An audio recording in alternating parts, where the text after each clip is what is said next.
By 1968, the United States found itself in a moment of deep national uncertainty. Cities across the country were engulfed in protests. The Vietnam War dragged on with no clear end. Political assassinations shattered public confidence. Television headlines felt like a never-ending string of crisis and upheaval. And in the middle of this internal turmoil, NASA was preparing to attempt something no nation had ever tried: to send humans beyond Earth's orbit, around the moon, and return them safely home. For many Americans, it felt almost surreal. How could a country struggling at home dream of reaching the stars? Yet perhaps it was precisely that struggle that made the mission so important. When everything on Earth seemed unstable, space offered a different kind of hope, a reminder that progress was still possible, that vision still mattered. Inside Mission Control, the shift in mood was unmistakable. Engineers worked longer hours. Astronauts pushed themselves through training regimens that would have broken most ordinary men. The schedule was unforgiving, but there was one reason behind the urgency. They believed the Soviets were preparing a similar bold mission. Intelligence reports hinted that the USSR might attempt a circumlunar flight before the end of the decade. The Americans knew they had to move, and move fast. The Apollo 8 mission would become the turning point. When Frank Borman, Jim Lovell, and Bill Anders took off aboard the massive Saturn V rocket, the world held its breath. No one had ever ridden that rocket with humans on board before. The roar of ignition shook the ground for miles. Families in the viewing stands cried, prayed, and hugged each other as the vehicle rose, cutting through sunlight like a spear of fire. As Apollo 8 left Earth's orbit, a silent truth settled in. The United States had finally caught up. When the crew read from the book of Genesis during their Christmas Eve broadcast while orbiting the moon, millions of Americans paused in their living rooms, listening to voices coming from 250,000 miles away. For a brief moment, the entire country felt united. And in Moscow, Soviet scientists listened too.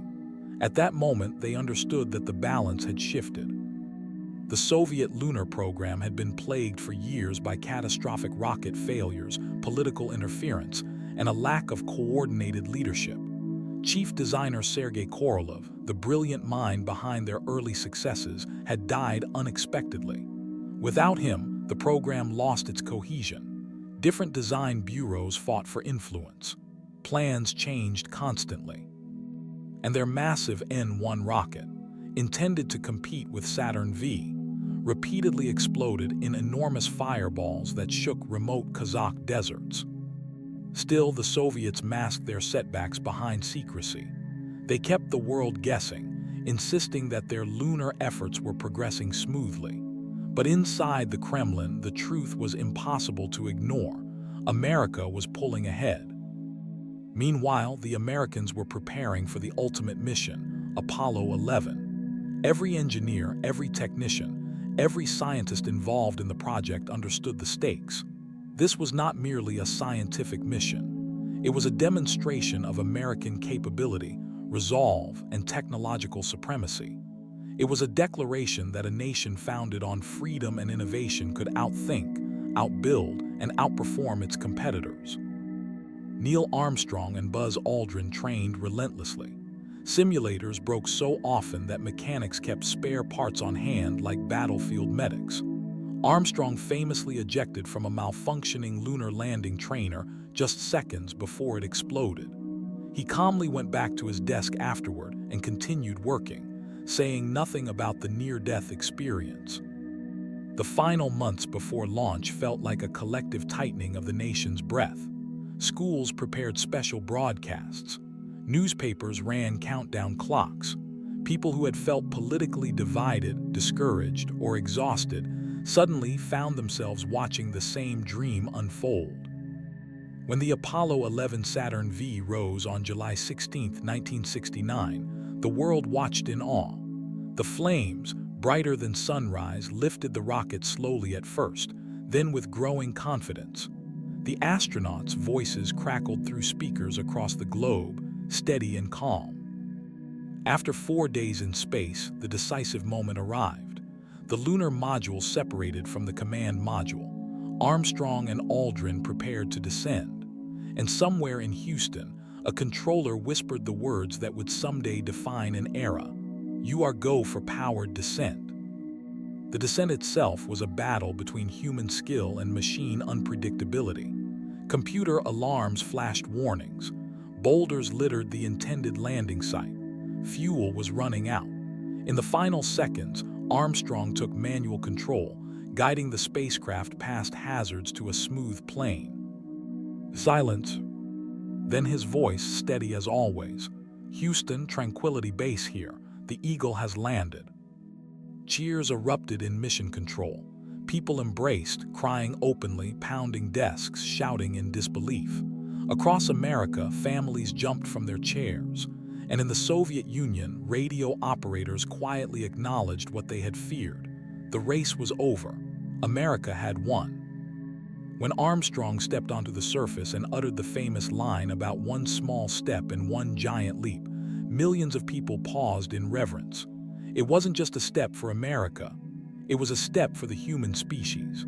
A triumph of courage, science, cooperation, and faith in possibility. But behind the celebrations, another story unfolded, a quieter, more complex story. Because the lunar landing wasn't the end of the competition between the United States and the Soviet Union. It was the beginning of a deeper, more covert technological struggle that would last for decades. Even as astronauts brought back lunar samples, American reconnaissance satellites soared overhead, photographing the Soviet Union from orbit with unprecedented precision.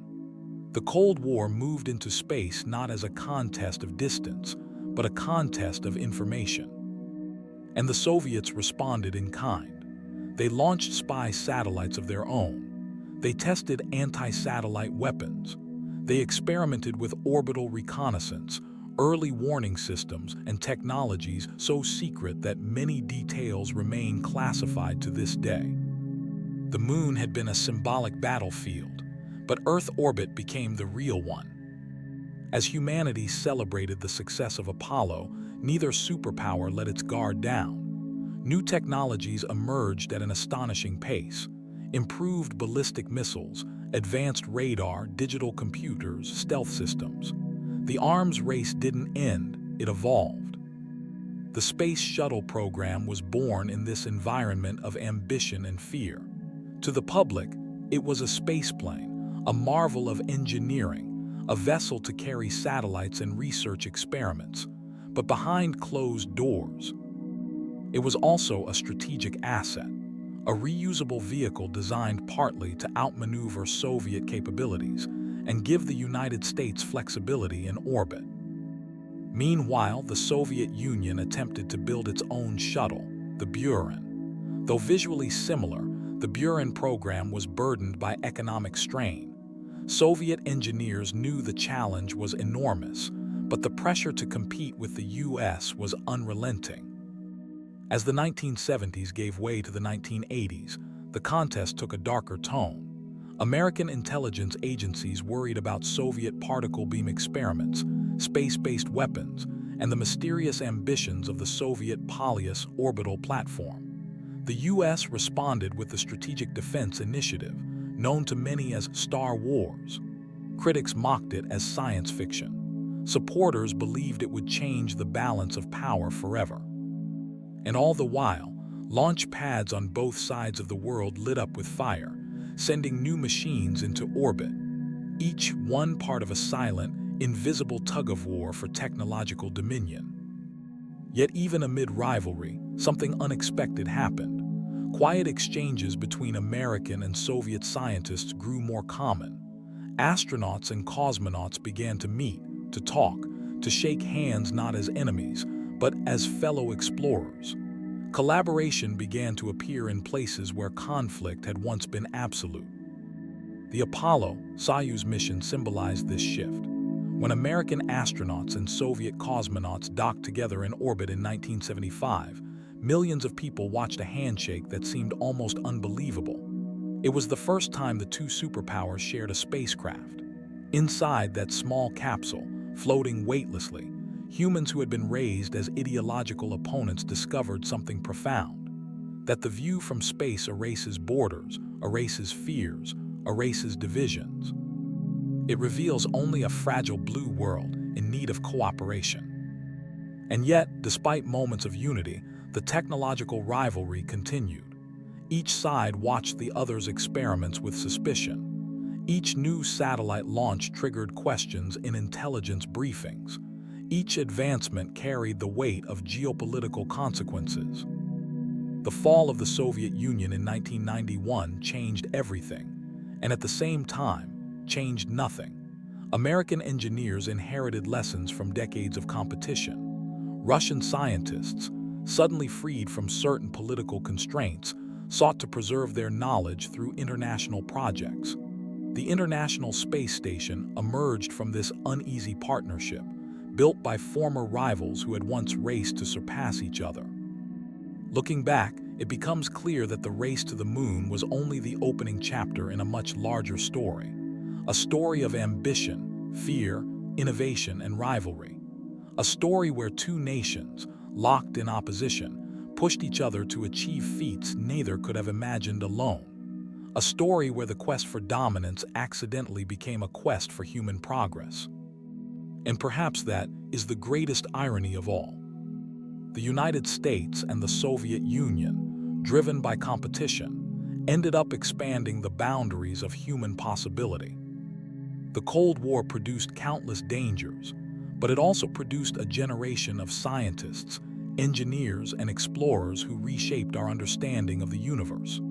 The rivalry led to satellites that monitor our climate, technologies that power our communication networks, spacecraft that explore distant planets, telescopes that peer into the origins of creation. The legacy of that struggle lives in every GPS signal, every satellite broadcast, every photograph of Earth from orbit, and every new mission that dares to push beyond the known. And though the Soviet Union is gone, the echoes of that era continue to shape geopolitics today.